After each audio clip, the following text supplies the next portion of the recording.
तो उनकी समस्याएं भी अलग अलग है। एक तो मैं आप सबको इस बात के लिए बधाई देना चाहता हूं कि देश के अन्न के भंडार आज हमने भर के रखे हैं, दुनिया में कहीं से मंगाने की जरूरत नहीं। गेहूं, चावल में तो भारत उत्पादन में आज नंबर 1 है दुनिया में। अब हमने चीन को पीछे छोड़ दिया, चीन पीछे चला गया, भारत नंबर 1 पर आ गया। कभी हम PL 480 गेहूं मंगाते थे अमेरिका से, लाल गेहूं, बहुत सारे इंसान भी नहीं खाते थे। लेकिन मुझे खुशी है कि भारत सरकार ने पहले 25 लाख मीट्रिक टन, अब और 25 लाख मीट्रिक टन गेहूं निर्यात करने की अनुमति दी है कि दुनिया भर में भेजो। आज हमारे बासमती की महक कनाडा से लेकर अमेरिका तक के लोगों को लुभा रही है। तो हमें सामान्य तौर पर उत्पादन में कोई दिक्कत नहीं, हमारा लगातार उत्पादन बढ़ रहा है। लेकिन फिर भी 140 करोड़ से ज्यादा आबादी है हमारी, और कृषि के मामले में देखें तो हमारे 3 बड़े लक्ष्य हैं। नंबर 1, देश की खाद्य सुरक्षा को सुनिश्चित करना। आज हम खाद्यान्न के लिए दुनिया के दूसरे देशों पर निर्भर नहीं रह सकते। हमारी लाडली बहना भी है जिनको 1,500 रुपया महीना मिलता है। जोरदार अभिनंदन करो बहना, आपके लिए भी।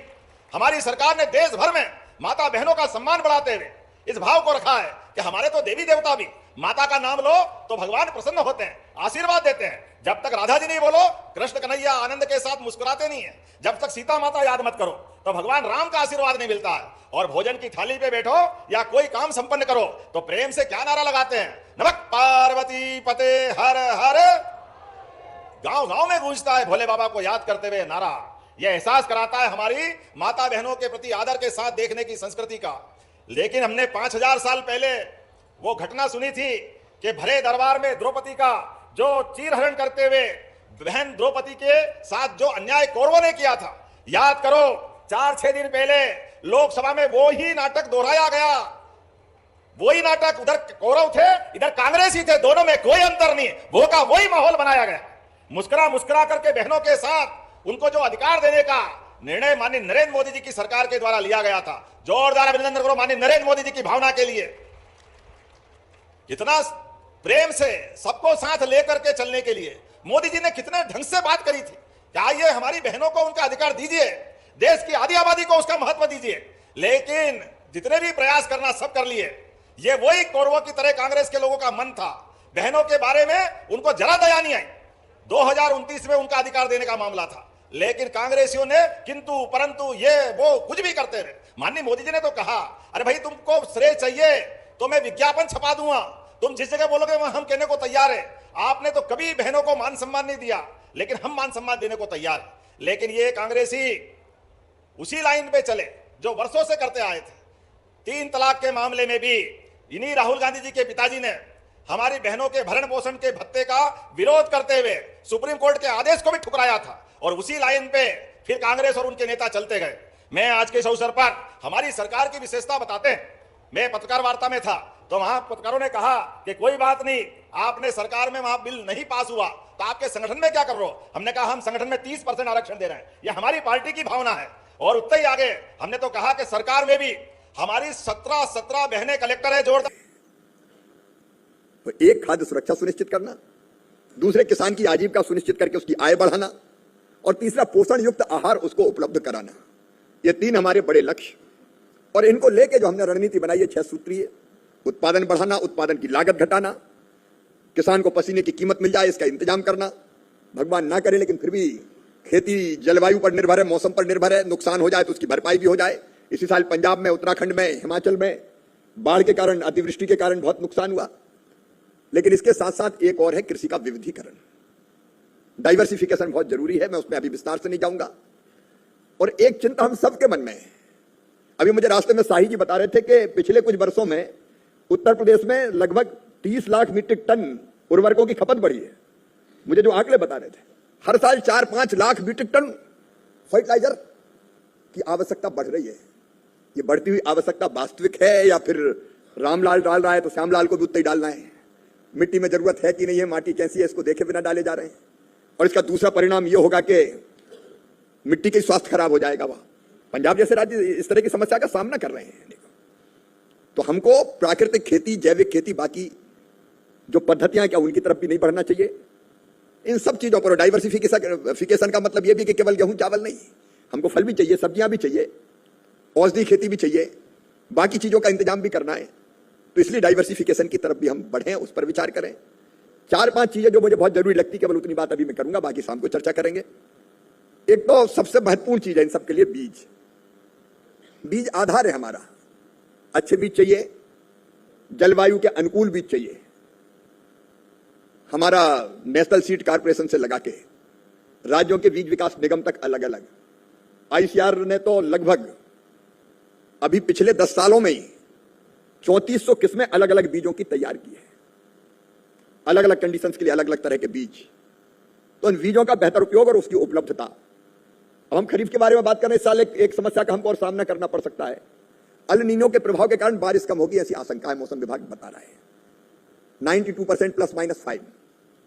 तो उसको देखते हुए भी हमको योजना बनाते समय ध्यान रखना पड़ेगा कि अगर बारिश थोड़ी कम रही तो किस तरह के बीजों का इस्तेमाल करें। रणनीति बनाने में उसका ध्यान रखना पड़ेगा। एक और मैं आप सबसे निवेदन करना चाहता हूं, जिसकी रणनीति हमको बनानी चाहिए, वो है नकली खाद और नकली पेस्टिसाइड।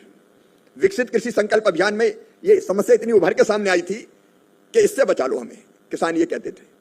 अभी ये हमारे 2 एक्ट लगभग बन के तैयार है। मेरी कोशिश है कि पार्लियामेंट के अगले सत्र में हम उनको रख दें और पास हो जाए वो, एक पेस्टिसाइड एक्ट और एक सीड एक्ट। अभी हमने परिचालित किया लोगों की राय जानने के लिए। अगर कोई नकली देता है, घटिया देता है, तो उसके खिलाफ कठोरतम कार्रवाई आवश्यक है, उसके बिना नहीं मानेंगे। अभी केवल 1500 रुपया जुर्माना लगता है, तो गड़बड़ भी अगर हो गई तो जुर्माना देके छूट गए। तो एक इसके खिलाफ प्रभावी अभियान लेकर राज्यों को, अलग अलग राज्य सरकारों से कह रहा हूं कि ये चलाना बहुत आवश्यक है। तीसरे, एक मैं माननीय मुख्यमंत्री उत्तर प्रदेश योगी जी से बात कर रहा था कि हमने तय किया भारत सरकार ने कि हर एक राज्य के साथ मिलकर, करना राज्य को है, हम साथ देंगे, हर एक राज्य का कृषि रोड मैप बने। तो हमारे पास 16,000 वैज्ञानिक है, आईसीआर के, कृषि विज्ञान केंद्र के, यूनिवर्सिटीज के सब मिला ले तो 16,000। और वैज्ञानिकों की टीम सन्नद्ध है कि राज्य की एग्रो क्लाइमेटिक कंडीशंस के हिसाब से उस राज्य का कृषि रोड मैप क्या होना चाहिए। मैं सभी राज्यों से आग्रह करता हूं कि हम आपके साथ कदम से कदम, कंधे से कंधा मिलाकर चलने को तैयार हैं। आप पहल करें, मैं भी आपसे संपर्क करूंगा और अपने राज्य के कृषि का रोड मैप हम बनाएं मिलकर। क्योंकि जब तक लक्ष्य तय नहीं होगा और लक्ष्य की पूर्ति के लिए हम रोड मैप नहीं बनाएंगे और वो रोड मैप बना के मेहनत से उस पर चलेंगे नहीं, तब तक हम पूरी तरह से खेती और किसान दोनों का भला नहीं कर पाएंगे।